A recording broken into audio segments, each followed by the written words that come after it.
Bismillahirrahmanirrahim. Assalamualaikum warahmatullahi wabarakatuh. Bapak-bapak, ibu-ibu, mas-mas, mbak-mbak, khususnya adik-adikku sekalian yang dirahmati Allah dimanapun Anda berada. Kembali di IIP Channel bersama saya, IIP Wijayanto. Kali ini kita akan membahas tema di balik segala pesonanya, tanda-tanda mantan mengidap gangguan kejiwaan, ya. Nah, jadi mantan memang punya pesona yang luar biasa, ya. Sehingga mudah saja bagi dia untuk mendapatkan pengganti kita atau dia sudah mengkhianati kita jauh-jauh hari.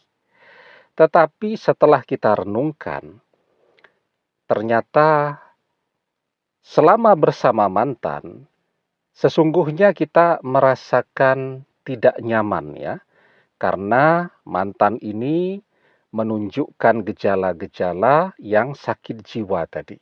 Nah, saya baca di website Halodoc, ya, ada 7 gejala sakit jiwa, ya. Yang pertama, suasana hati yang mudah berubah-ubah. Nah, ketika kita bersama mantan tuh, kita merasakan, ya, pagi baik sekali. Tetapi belum juga siang sudah berubah, ya. Jadi murung atau jadi marah-marah, tidak karu-karuan, dan seterusnya. Hari ini baik sekali, tahu-tahu besok mendiamkan kita. Jadi kita merasakan bahwa mantan ini adalah orang yang suasana hatinya itu selalu berubah dan cepat berubahnya. Yang kedua, perilakunya tidak bisa dikendalikan. Ya, kadang-kadang berubah menjadi sangat agresif. Ketika dia marah misal begitu, sudah tidak terkendalikan. Banyak tuh ya kita lihat orang bertengkar. Tetapi bahkan orang di rumahnya saja itu tidak tahu kalau mereka bertengkar. Misal suami istri bertengkar, itu biasa. Tapi anak-anaknya tidak tahu dan tidak terganggu. Ya, kalau orang tuanya sedang bertengkar. Bahkan di depan anak-anaknya mereka tetap terlihat biasa. Tapi ada orang yang ketika marah itu meledak-ledak, begitu agresif. Orang satu RT bisa tahu semua. Selain suaranya yang kencang melengking ketika marah, ya semuanya beterbangan. Ya, piring terbang, gelas terbang, panci terbang, pokoknya jadi rame dan berisik sekali. Ya. Nah, itu adalah tanda yang paling umum, ya, orang yang mengalami gangguan kejiwaan atau sakit jiwa, ya. Nah, yang ketiga, gangguan tidur dan pola makan, ya. Jadi kita tahu persis bahwa mantan ini orang yang ada gangguan pola tidur, ya. Baik itu insomnia itu tidak bisa tidur tuh malam hari. Jadi melek begadang terus, atau bisa jadi terlalu banyak tidur, ya. Nah, inilah mantan.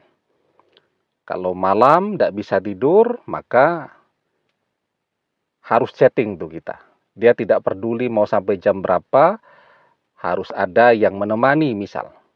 Atau sebaliknya, tidurnya itu banyak sekali. Baru bangun tidur pagi sudah pengen tidur lagi, dan seterusnya.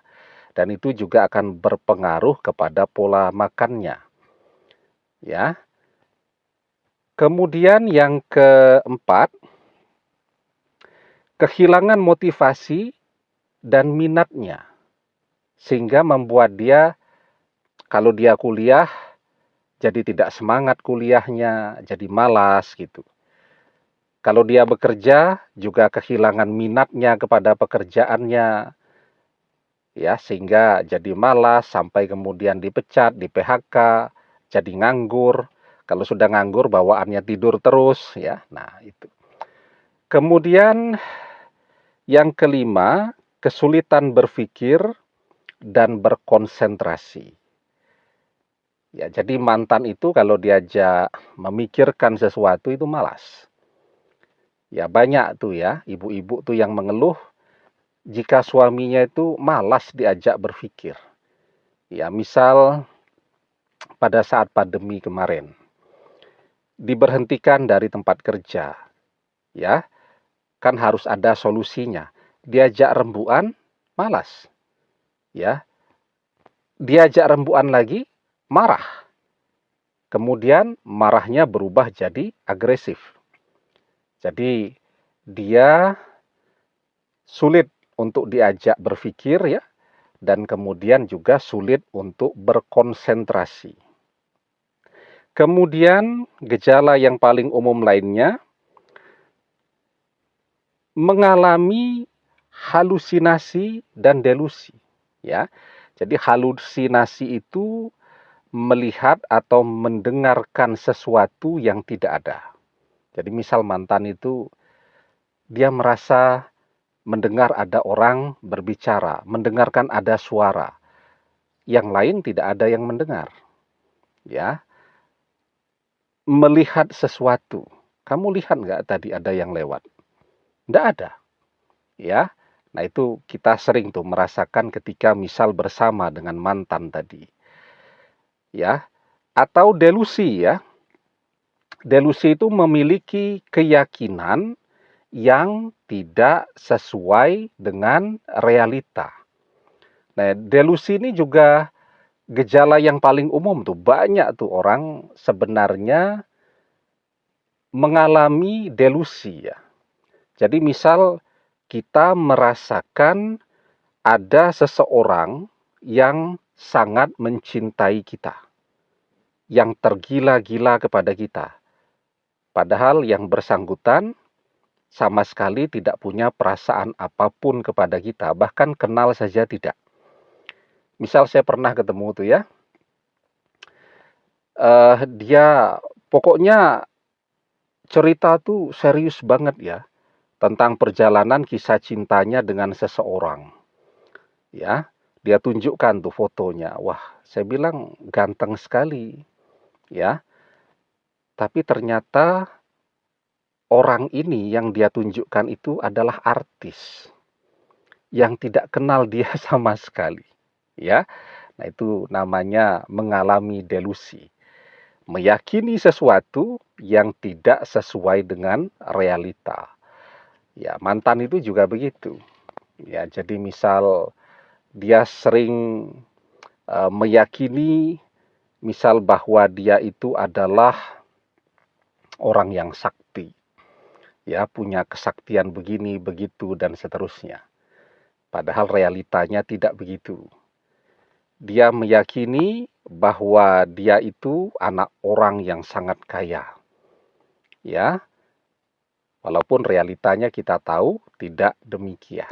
Nah, kemudian yang ketujuh, dia memilih untuk menjauh dari lingkungan karena dia merasa tidak nyaman kalau bergaul dengan banyak orang. Ya, dia jadi kuper, jadi tertutup, ya. Dan itu kita lihat pada mantan. Mantan itu sebenarnya orangnya kuper, sulit untuk bergaul dan tidak suka untuk bergaul. Ya, terlepas memang dia punya pesona yang luar biasa. Misal, yaitu tadi tidak pernah merasa puas, begitu kan? Kita menerima mantan dengan segala kekurangannya. Kita mencintainya, kita menyayanginya, dan kita selalu bersama dia. Tetapi realitanya dia tidak pernah belajar untuk bersyukur, dan kemudian dia mengkhianati kita. Nah, sekarang pertanyaannya, jika kita ingat-ingat, bahwa mantan ini menunjukkan gejala-gejala seperti yang disebutkan tadi, apakah kita masih mau kembali kepada dia, ya? Itu kan gejala yang umum. Kalau sakit jiwa itu ada banyak ya. Nah, di antaranya misalnya depresi, kemudian bipolar ya, kemudian skizofren ya, kemudian gangguan kecemasan, OCD, kemudian gangguan makan, gangguan kepribadian, stres pasca trauma, dan seterusnya, ya. Nah, kadang kita sudah tahu realita yang demikian, tapi kita masih memaksakan diri karena kita terjebak kepada misal pesona betapa cantiknya mantan atau betapa gantengnya dia. Nah, padahal kalau kita sudah tahu nih mantan sering menunjukkan tanda-tanda seperti ini, sesungguhnya mantan mengkhianati itu adalah anugerah untuk kita, ya. Justru dengan mantan mengkhianati kita, hidup kita jadi selamat. Ya, dan kita harus bersyukur. Karena apa? Ya, ketika sudah menunjukkan tanda-tanda seperti ini kan tinggal menunggu waktu saja tuh. Ya, dari gejala umum, dari orang masih bisa memakluminya, nah sampai kemudian berubah menjadi sakit jiwa yang membutuhkan terapi ya. Nah, jadi perpisahan itu terkadang adalah jalan untuk menyelamatkan kita dari kesulitan yang akan lebih berat lagi di masa yang akan datang. Jadi keadaan kita pada saat ini, biarpun kita dikhianati, biarpun yang namanya dikhianati itu sakit banget, kita harus bersyukur. Ya, karena apa? Karena dengan kita bersyukur, insya Allah keadaan kita akan jauh lebih baik lagi.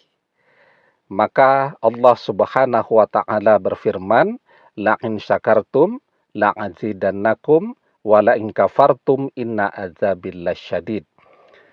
Jika kalian pandai bersyukur, kata Allah, maka akan aku tambahkan nikmatku atas kalian. Tetapi jika kalian tidak pandai bersyukur, maka sesungguhnya azabku sangat pedih.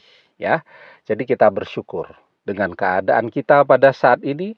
Insya Allah, kalau kita pandai bersyukur, Allah akan berikan ganti yang jauh lebih baik lagi daripada mantan. Lebih keren, lebih kaya, sehat lahir batin. Ya, demikian semoga bermanfaat. Wallahu a'lam bissawab, billahi taufik wal hidayah. Assalamualaikum warahmatullahi wabarakatuh.